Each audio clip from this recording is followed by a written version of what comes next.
Hello guys, तो आज बात करते हैं पार्ट 3 इसमें कक्षा 10 में चैप्टर नंबर 3 है, दो चर वाले रैखिक समीकरण। तो आज बात करेंगे रैखिक समीकरण किसे कहते हैं। इसके मैं कम से कम 3, 4, 5 क्वेश्चन के मतलब कि उदाहरण एग्जांपल के तौर पर समझाऊंगा।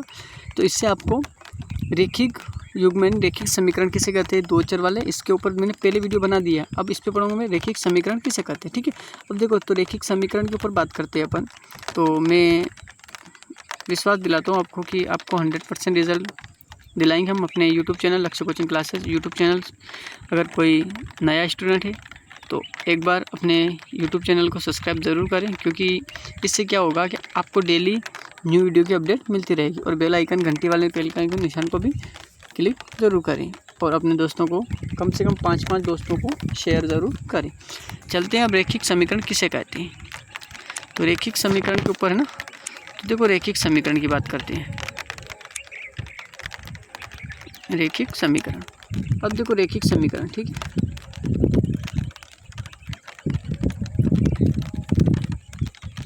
रैखिक समीकरण, ठीक है। अब देखो रैखिक समीकरण कहते किसे हैं। अब रैखिक समीकरण, ठीक है, दो चर वाले होने चाहिए।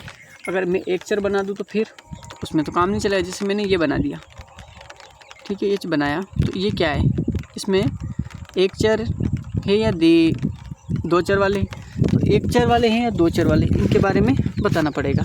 तो सबसे पहले क्या करेंगे, अगली स्लाइड पे चलता हूँ मैं। देखो, तो जिसमें दो चर का मैंने इससे पहले वाले वीडियो में बता रखा है, ठीक है। तो इसमें बताऊँ बस ओनली इसमें छोटा सा वीडियो बनाएंगे ना, कोई ज़्यादा बड़ा नहीं करेंगे। रैखिक समीकरण युग्म कहते हैं, ठीक है। तो रैखिक समीकरण में क्या होता है, उसकी घात एक होती है, ठीक है। जिसकी भी घात, देखो याद रखने के लिए लिख लेना एक बार, जिसकी घात एक हो,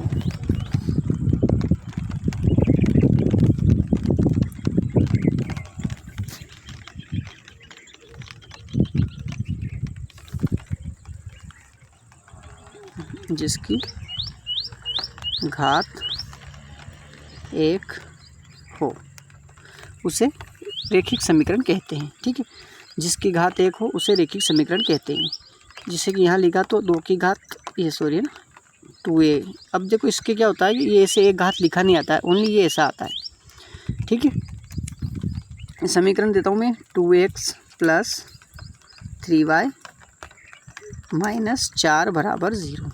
ये कौन सा, ठीक है, ये कौन सा समीकरण है, तो इससे बोलेंगे अपन रैखिक समीकरण।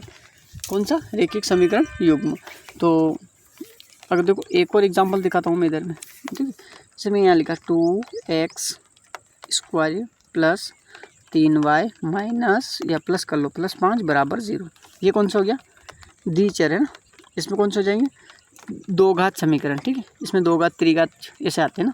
तो अपन को कौन सा चाहिए था, अब इसमें से अपना द्विचर बताना आपको ना, 24x + रैखिक बहुपद बताना ना, 4y - 3 = 0। तो इसमें से कौन सा है, यानी ये तो द्विघात हो गया, और ये कौन सा है, रैखिक समीकरण युग्म। ये कौन सा हो गया, रैखिक समीकरण युग्म, ठीक है। ये रैखिक समीकरण युग्म हो गया। तो अब होमवर्क दे रहा हूँ मैं आपको, ये आपको कमेंट करके बताना कि इसमें से कौन सा रैखिक समीकरण है और कौन सा द्विघात समीकरण है।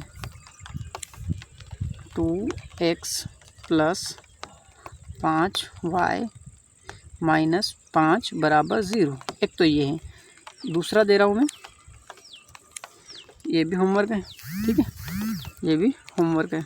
क्या कि यहाँ पे थोड़ा सा नेटवर्क का इशू हो रहा था, इसलिए ना, थोड़ा सा नेटवर्क का इशू हो रहा, इसलिए आपको प्रॉब्लम आई होगी। तो दूसरा होमवर्क है, देखो दूसरा होमवर्क, SW 2x² - 4y + 5 = 0, ठीक है।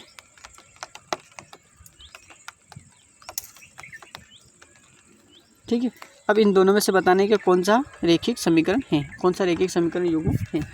तो मैं को आज की क्लास आपको कैसी लगी है कमेंट करके ज़रूर बताएं। और मेरे को ये विश्वास है और ऐसा लगता है कि आपको रैखिक समीकरण युग्म समझ में 100% समझ में आया होगा, ठीक है। और कल पढ़ेंगे अपन 3.1 का पहला दूसरा सवाल, दूसरा सवाल, ऐसे ना, पहले में 2 सवाल है वो करवाएंगे, फिर दूसरे में 3 से 4 सवाल है, हाँ 3 सवाल है, सॉरी ना, 3 या 4 सवाल है, वो करवाऊँगा। ऐसे कर इसका मैं आपको कंप्लीट सिलेबस कोर्स ख़त्म करवा देंगे, है ना। तो चलते हैं, कल मिलते हैं, जय हिंद।